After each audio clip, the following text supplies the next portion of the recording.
Yes, it is our 35th anniversary. We've been doing this since 1986 and started by investigating farms, stockyards, and slaughterhouses, finding living animals left in trash cans or on piles of dead animals, started rescuing them, and then started operating sanctuaries. And this is back in 1986. And at the time, the idea of a farm sanctuary was very new.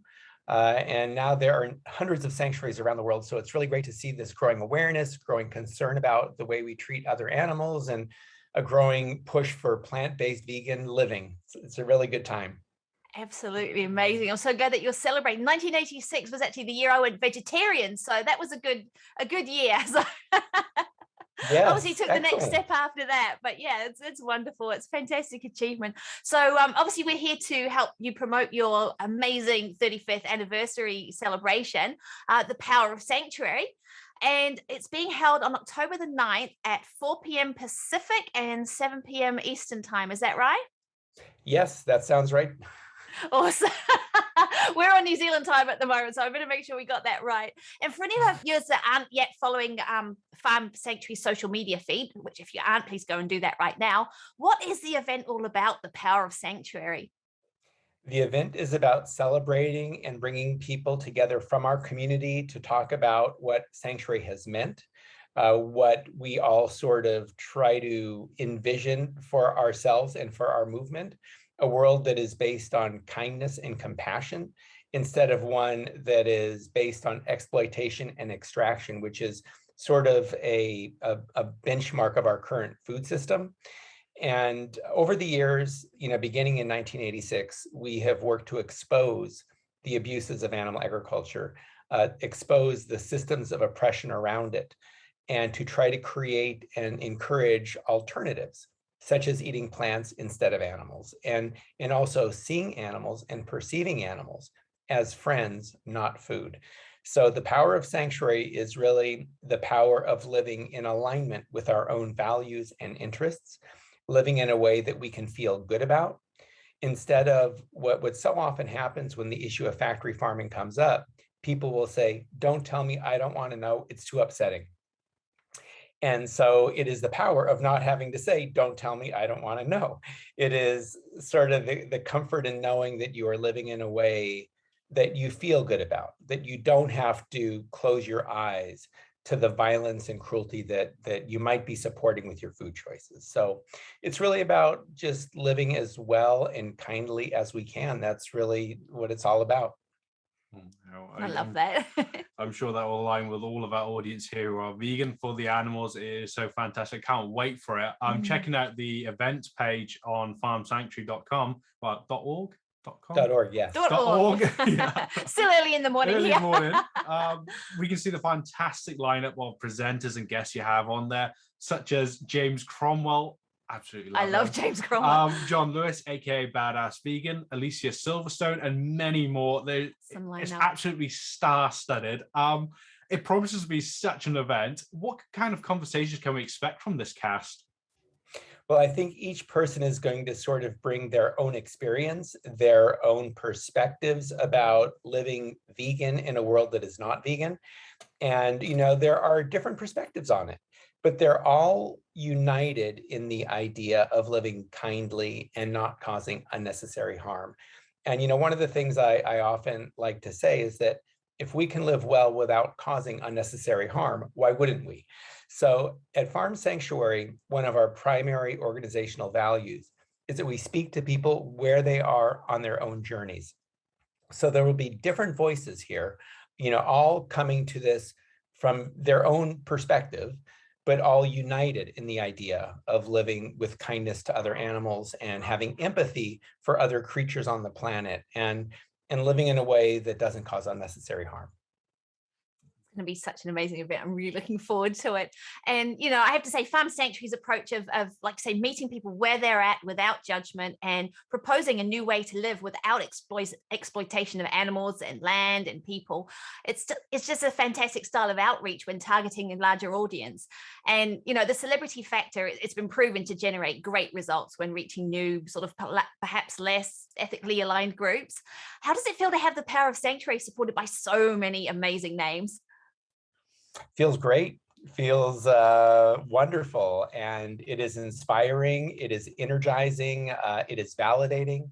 And it just feels really good to see so many people coming together to celebrate the power of sanctuary and the idea of living in a way that feels right, you know.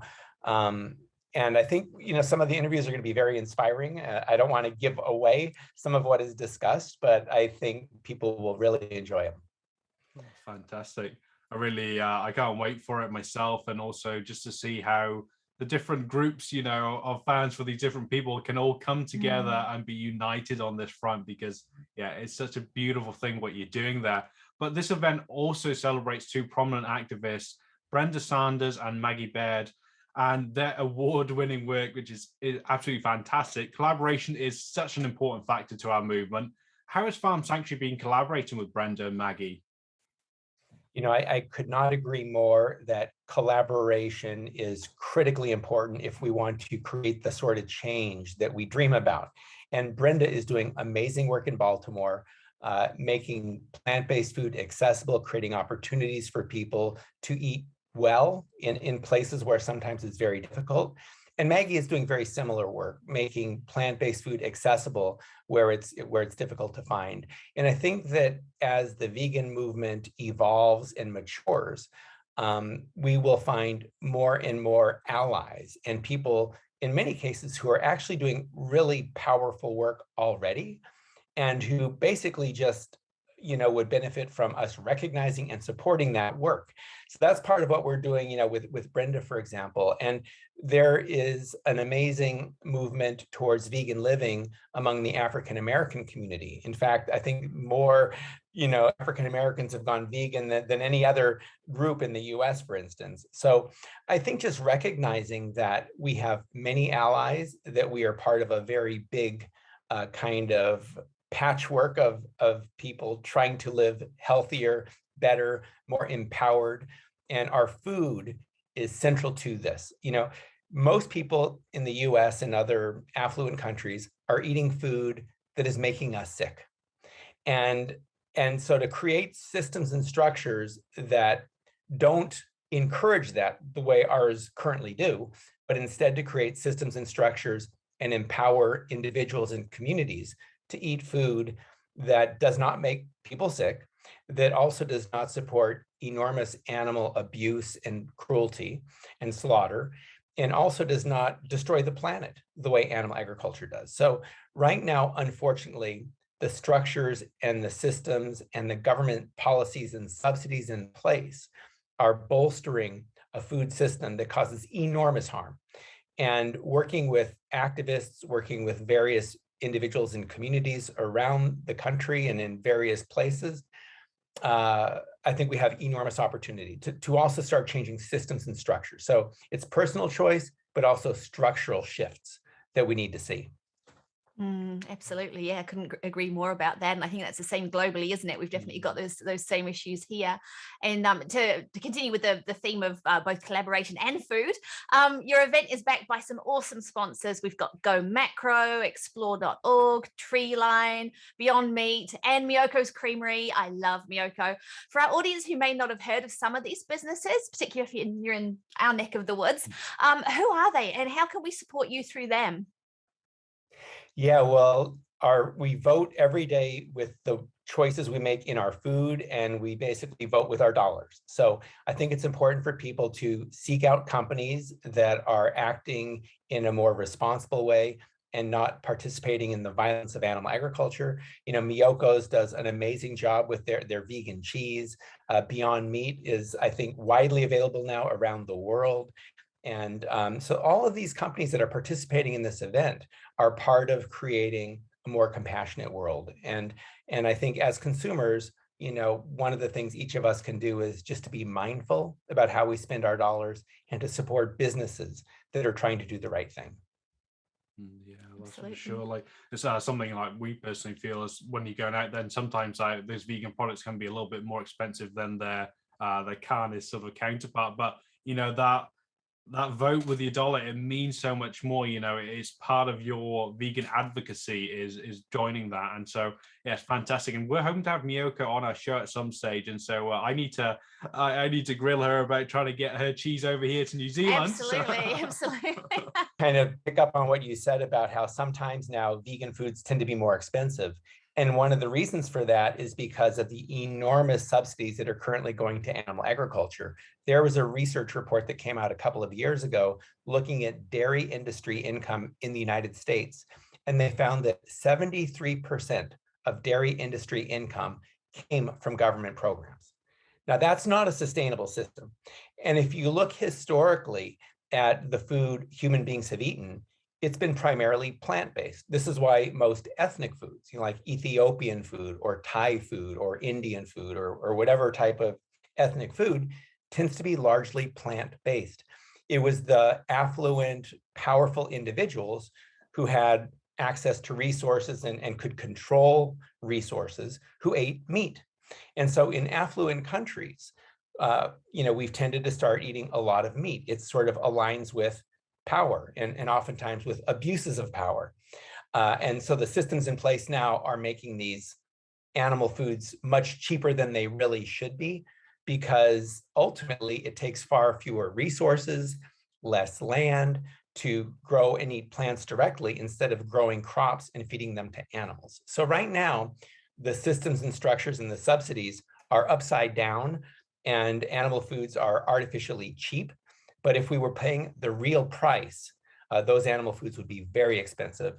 And we could save enormous suffering of both human and non-human animals and the earth and all of life. So it's part of the systemic change we need to create, where these government programs are not enabling this violent and abusive and harmful system.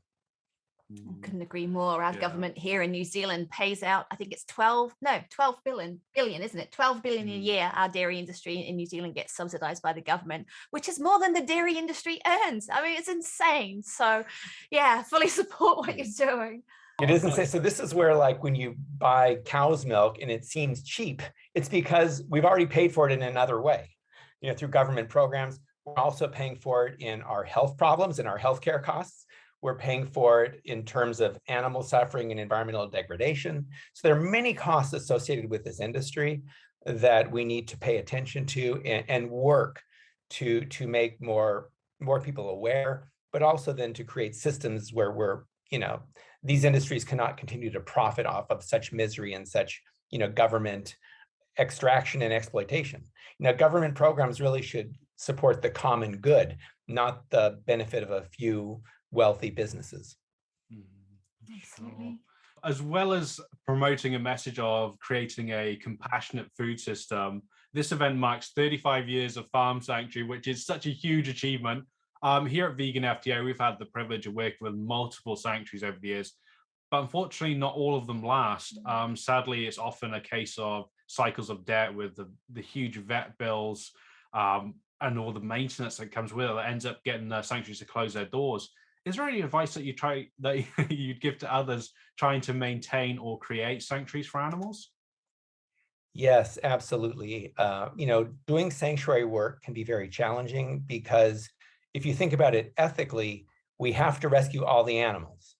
And if you think about it practically, that's impossible. And so I think one of the most important messages I often share with people interested in doing sanctuaries is to start small and maintain an operation that is manageable, because there is a very strong tendency to keep rescuing and rescuing and rescuing and then getting over your head. And the fact is, all sanctuaries at a certain point have to say, we can't take any more animals. And that is, again, one of these ethically impossible realities sanctuaries have to deal with. But when we step back and think about what we are trying to achieve, we're trying to achieve a system or a world food system where animals are not exploited. And it is impossible for sanctuaries to rescue even a small fraction of the billions and billions who are slaughtered every year.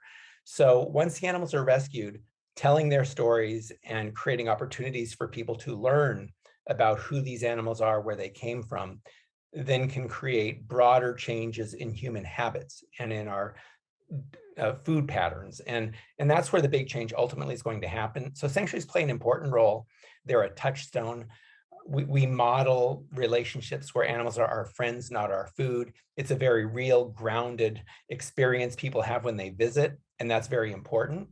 But we ultimately need to create a system where ideally we don't need sanctuaries to rescue animals abused by factory farms.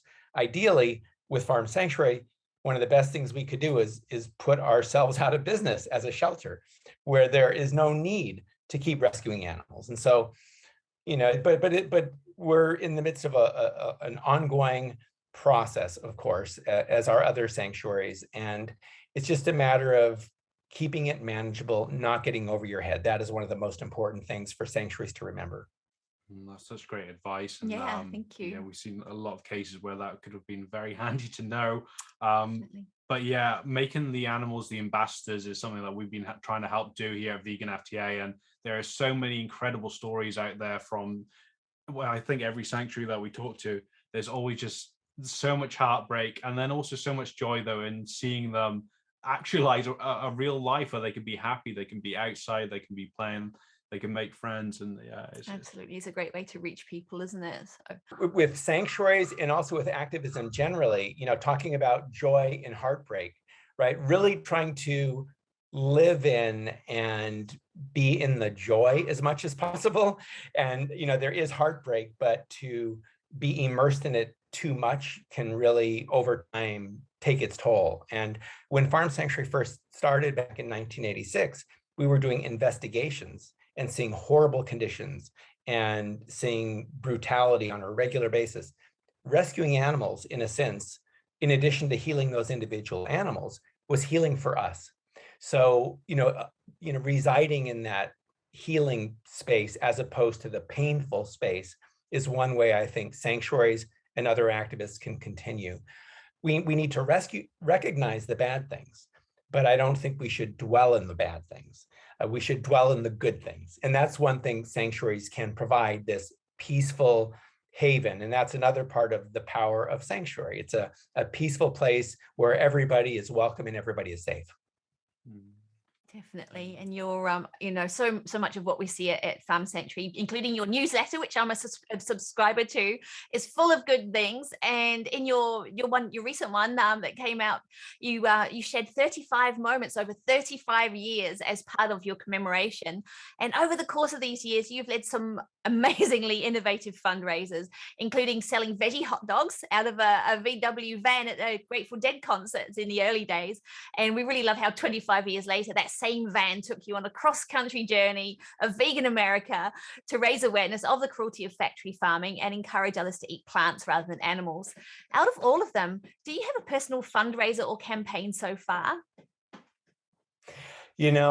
All of these things have played an important role. I really do think back fondly, though, on selling veggie hot dogs out of our Volkswagen van at Grateful Dead shows. I mean, that's very on the ground, grassroots activism. And so to me, that was really magical. And watching people come up, and we, in addition to selling veggie hot dogs, we had displays, we had information about factory farming, and watching people come and look at those pictures and be moved and so deeply affected by them is something that is really important. And I think it happens at different times in different ways for different people. But in the early days, being on the ground, watching it happen in real time, in the moment, was beautiful. And it still happens, but early on especially, it's really magical, and it felt really amazing to see that.